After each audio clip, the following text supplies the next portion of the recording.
Morning టైంలో చుక్క oil లేకుండా చేసుకునే బ్రేక్ఫాస్ట్ రెసిపీ అండి. ఇది ఒక్క బౌల్ తీసుకున్నామంటే మన బాడీకి కావాల్సిన విటమిన్స్, మినరల్స్, ప్రోటీన్స్ అన్నీ అందుతాయి. దీంతోపాటు ఒక ఫ్రూట్ తిన్నామంటే రోజంతా మనం యాక్టివ్గా ఉంటాము. దీనికోసం ముందుగా కాబూలీ శనగలు, పెసలు, కొమ్ము శనగలు అంటే వాయినం శనగలు, రాజ్మా, సోయా సీడ్స్ అండి, అలాగే పల్లీలు, ఇవన్నీ కూడా పావు కప్పు చొప్పున తీసుకున్నాను. పెసలు మాత్రం అరకప్పు వరకు తీసుకున్నాను. ఇవన్నీ ఒకసారి శుభ్రంగా కడిగేసి ఫ్రెష్ వాటర్ పోసి నైట్ అంతా నానబెట్టుకోవాలి. ఇలా నానిన వాటిని ఇప్పుడు స్టవ్ పైన ఒక గిన్నెను పెట్టి దాంట్లో కొద్దిగా వాటర్ వేసుకోవాలి. దానిపైన చిల్లులు గిన్నెను పెట్టి ఈ నానిన సీడ్స్ అన్నీ కూడా వేసుకొని ఒక కప్పు వరకు స్వీట్ కార్న్ కూడా వేసుకొని మూత పెట్టి ఒక అరగంట వరకు ఉడికించుకోవాలి. మధ్యలో మూత తీసి ఒకసారి కలుపుకోవాలి. ఇవి మనం ఆవిరి మీద ఉడికిస్తున్నాము. మీకు ఇష్టమైతే కుక్కర్లో అయినా ఉడికించుకోవచ్చు. ఈ విధంగా ఉడికిన తర్వాత వీటిని ఒక బౌల్లోకి తీసుకొని పూర్తిగా చల్లారనివ్వాలి. ఈ చల్లారిన వాటిలో ఇప్పుడు తురిమి పెట్టుకున్న క్యారెట్ను వేసుకోవాలి ఒక కప్పు వరకు.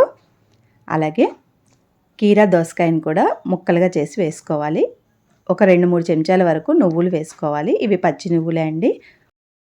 అలాగే 2-3 చెంచాల వరకు అవిసె గింజలు వేయించినవి వేసుకోవాలి. తర్వాత రుచికి తగినంతగా ఉప్పు, 1 చెంచా వరకు మిరియాల పొడి, 1 చెంచా వరకు వేయించిన జీరా పొడి, 1 చెంచా వరకు చాట్ మసాలా వేసుకోవాలి. చాట్ మసాలా కంపల్సరీగా వేసుకోండి.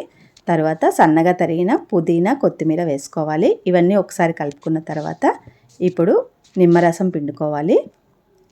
ఈ నిమ్మరసం కూడా పిండుకున్న తర్వాత మళ్ళీ ఒకసారి బాగా కలుపుకోవాలి. ఇప్పుడు సన్నగా తరిగి పెట్టుకున్న ఒక అరకప్పు వరకు బీట్రూట్ ముక్కల్ని వేసుకోవాలి. ఇవి చివర్లో వేసుకోవాలి. ఇవి కూడా వేసుకొని ఒకసారి కలుపుకున్నామంటే మన ప్రోటీన్ బౌల్ రెసిపీ రెడీ అయినట్టేనండి. ఇప్పుడు వీటిని బౌల్లోకి సర్వ్ చేసుకొని అందరికీ అందించవచ్చు. చాలా మంచి హెల్దీ రెసిపీ అండి. ఒకసారి తప్పకుండా ట్రై చేయండి. వీటిని ఇలాగే కాకుండా కొద్దిగా పెరుగు వేసుకొని కలుపుకొని పైనుంచి సన్నగా తరిగిన పుదీనా, కొత్తిమీరని వేసుకొని సర్వ్ చేసుకున్నామంటే చాలా టేస్టీగా ఉంటుంది. ట్రై చేయండి. నచ్చితే లైక్ చేయండి. Thank you.